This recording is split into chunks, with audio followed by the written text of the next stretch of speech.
Good day everyone! For now, I will discuss the stock. The stock has an ordering element of LIFO, which means last in, first out.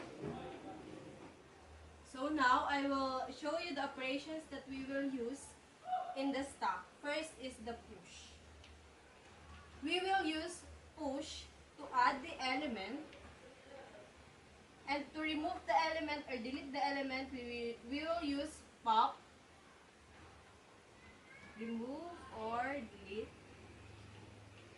And to find the peak or the top of the element, we will use peak. Find or look. Top element. So this is the representation of stock. Stock usually depicted vertically. So this is the order of insertion and this is the order of removal. This is the example element.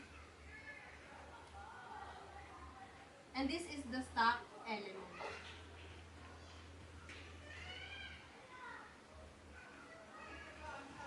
So element 1, 2, 3, 4. The first element to be pushed is 1, 2, 3, 4. So as we can see, the arrow, the first element that we add is 1 and the last is 4. So the first element that we will delete or pop is 4, 3, 2, 1. So this is the stock. And this is the example of the stock. So stock, data type, variable name, new data type. So the data type that we will use is the integer because we will use numbers. So as we can see, the first letter of the data type should always in an uppercase form. So we will use integer. Num is the variable name, new integer. So if we want to add the element, we will use that push. So num.push, we will push 1 and we will push 2. And to print the elements, we will use system.out.print line. Num is the variable name to call the element that we add. So the output will be 1 and 2. And if we want to remove an element, we will use .pop. So we will write the variable name .pop. And semicolon. So if we want to print the remaining element, we will use system.out.println. Now, so the remaining element is 1 because we will always remember that stock is the last in, first out. So the last element that we add is 2. So the element that we will remove is 2. So the remaining element is 1. So the output will be 1. 1. And that's all for the stock. Thank you and have a good day.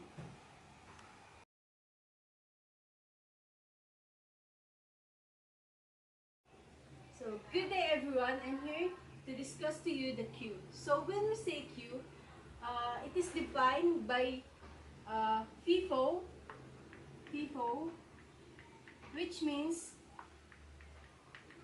first in, first out. Pag sinabing first in, first out, pag sinabi natin first in, first out, it is the, kung ano ang una nyong in-enter na element, is siya rin yung unang ilalabas nyo. At kung ano yung last na element na in-enter nyo, ay siya rin yung huling ilalabas nyo. So, sa queue, may mga principle tayo na ginagamit or para gumana yung queue. First is the NQ. Then the queue. When you say NQ, ito yung nag-a-add ng element sa ating queue. And the Q, siya yung nagre-remove ng element sa ating Q. Remove. So now, I will give to you the syntax of Q. First, we have to put Q. And the data type.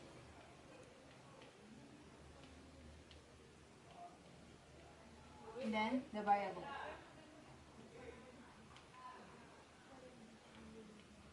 Is equal to new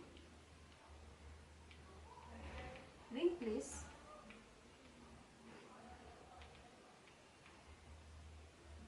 then data type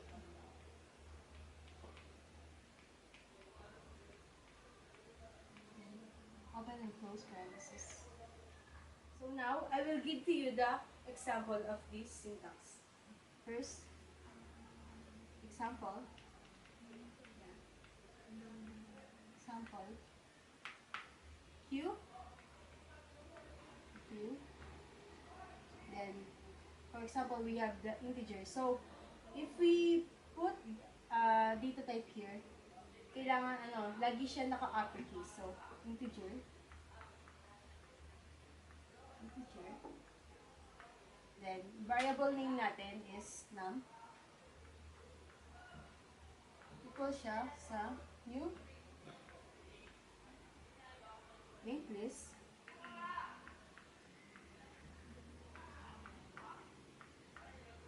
then the data type again, integer, open and close, and semicolon. Now I will give you the sample code of Q. First, Q. Data type. So data type is mag-integer tayo. Integer. Then variable name natin is num. Equal to new list. New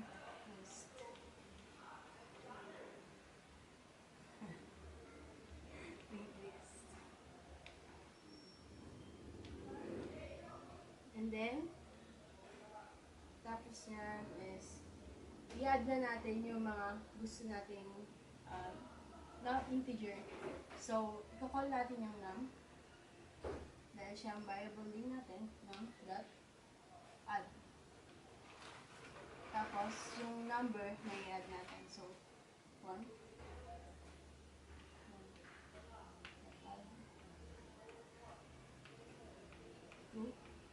Then, num add 3. Ganyan yung, pag mag-add tayo, ganyan yung ilalagay natin. So, pag ipiprint natin na siya, pag gusto natin siya i-display, so, system, out, dot, print line, then, tatawagin lang natin yung variable name niya dito. Lalagay natin. Then, so, magiging output niya is 1, 2, 3. So, as I said kanina, pagka mag-add tayo, that add, ayan yung gagawin natin. So, pag mag-remove naman tayo, i-call natin ulit yung variable name, which is yung num. So, num dot remove. Then, tapos, pag di-display na natin siya, ang magiging output, syempre, mag-system muna. System.out, print line. Print line.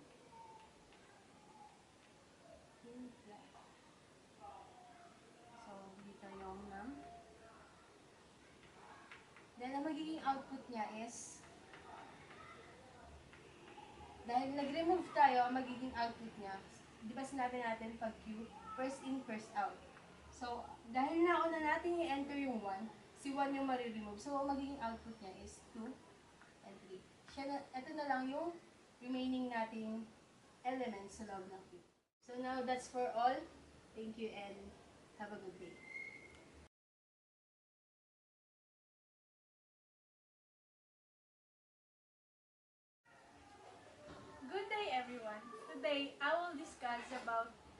Linked list.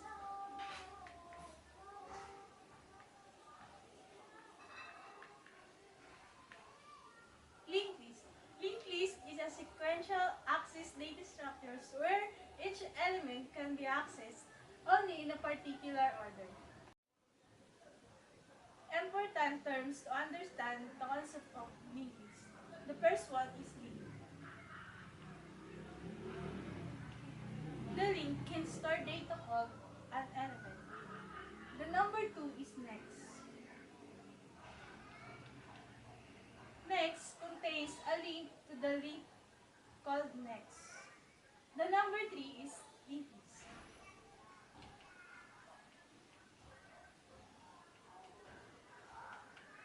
Linked list contains the connections linked to the first link called first. So now I will discuss about the basic operations of linked list. The first one is insertion.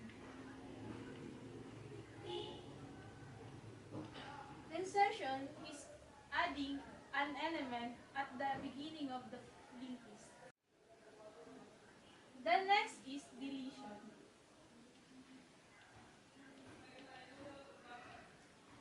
Deletion is to deleting an element at the beginning of the linked list. Display.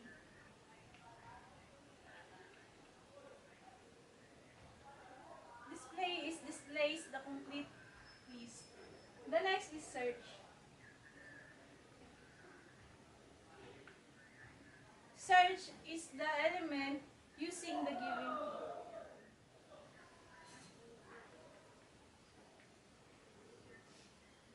Delete is used to delete element using the given key. Now, I will discuss the syntax of the linked list. Linked list, data types, variable name, new, linked list, data type.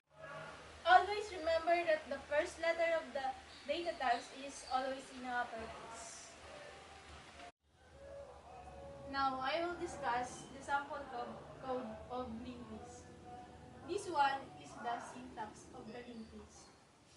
The linked list, the data types, the variable name, new, linked list, data types, open and close parentheses, and semicolon.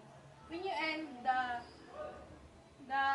paragraph, you need to put a semicolon on the end. Add is a string elements that is used for adding the elements of the linked list. And when you want to see or to display the linked list, you just need the system out print line. When you want to display the elements that you put here, you just need to use system out print line and the open and close parentheses, the quotation mark, and the linked list content. And you just call the linked list, and you just put when you want to display the elements here, you just put the system out print line, the open and close parentheses, the quotation, and the linked list content. And just call the linked list, and you just need to put the semicolon here, and the output is linked list content 1, 2, 3. That's all. Thank you and have a good day.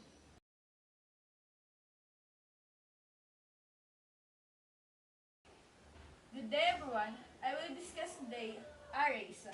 Arrays is a data structure that contains a group of elements. Typically, those elements an integer or string.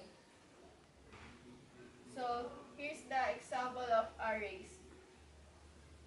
Int num is a variable name. New int is the data type, and the 10 is the integer. Int sum is a variable name equals 0. Para ma-print yung 10 integers, gagamit tayo ng system.outprint. Tapos, for loop, for int x is equals to 0, x x plus plus, then that length is yung yung 10 integers yung makuha nun. Num, num x, yung x dito natin nakuha yun, kaya nag-x siya. Tapos equals input dot next para makapag-enter tayo ng mga integers. Ganun. Tapos sum equals sum plus num dot length para magpa-plus plus yung integers sa mga natin. So, i-display na natin yung 10 integers. Yung 10 integers na yun is 1 to 10. Tapos, na tayo. Next na tayo. Mag-for loop ulit tayo. System.outprint num x plus yung quit na yan, parang pang... Ito ka muna, te. Ulitin Ulitin mo. So, magdi-display na tayo ng 10 integers. Yung 10 integers natin is 1, 2, 3, 4, 5, 6, 7, 8. Tapos, mag-for loop ulit tayo. System.outprint num x plus yung quit na yan, parang pa-arte lang yan, ganun. Tapos close tayo na yan. Tapos system.outprint the sum of 10 integers is plus sum. Parang display lang din yan. Tapos yung display natin, yung magiging output nun is 55. Ito na yung magiging output nun. That's all and have a good day.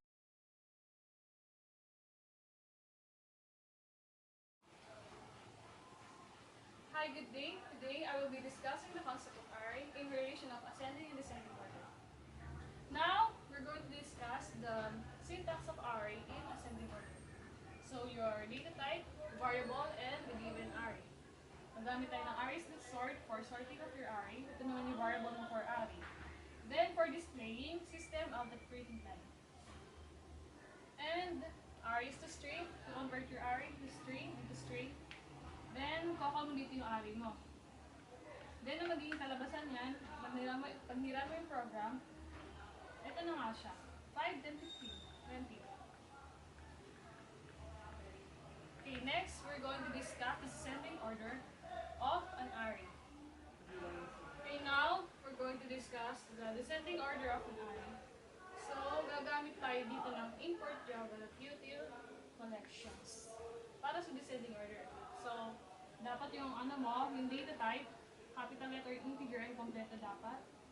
And this is again your variable and the given array. So, gagamit ulit tayo ng arrays that start, then your variable array collections that reverse order for descending order. Then, pag-display na natin, system out the print line, arrays to string again, to convert your array into string, then call your array. And ang magiging output niyan, syempre descending order. So, descending order. So, simulan natin sa 10.